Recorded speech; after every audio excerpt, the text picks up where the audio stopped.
بسم اللہ الرحمن الرحیم۔ شروع اللہ کے نام سے جو بڑا مہربان اور نہایت رحم کرنے والا ہے۔ دو ننھے مجاہدوں کا ابو جہل کو قتل کرنا۔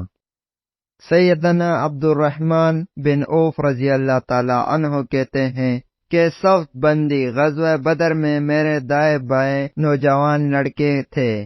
میں نے دل میں کہا کہ میرے برابر کوئی آرمودہ کار ہوتا تو خوب ہوتا۔ یہ دونوں نوجوان معاذ رضی اللہ تعالی عنہ اور معیذ رضی اللہ تعالی عنہ تھے۔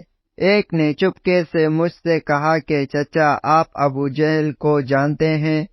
جب ہمارے سامنے آئے تو مجھے بتانا۔ دوسرے نے بھی یہی بات آہستہ پوچھی۔ میں نے کہا تم کیا کرو گے اگر اسے دیکھ لو؟ انہوں نے کہا ہم نے سنا ہے کہ وہ رسول اللہ صلی اللہ علیہ وآلہ وسلم کو گالیاں دیتا ہے۔ ہم نے عہد کر لیا ہے کہ اسے ضرور قتل کریں گے یا اپنی جان دے دیں گے۔ اتنے میں ابو جہل چکر لگاتا ہوا لشکر کے سامنے آیا۔ میں نے دونوں لڑکوں سے کہا دیکھو ابو جہل وہ ہے۔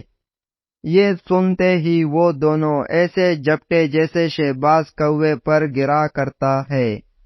دونوں نے اپنی اپنی تلواریں اس کے پیٹ میں بھونک دی۔ وہ گر پڑا، جان توڑ رہا تھا کہ ابن مسعود رضی اللہ تعالی عنہ بھی پہنچ گئے۔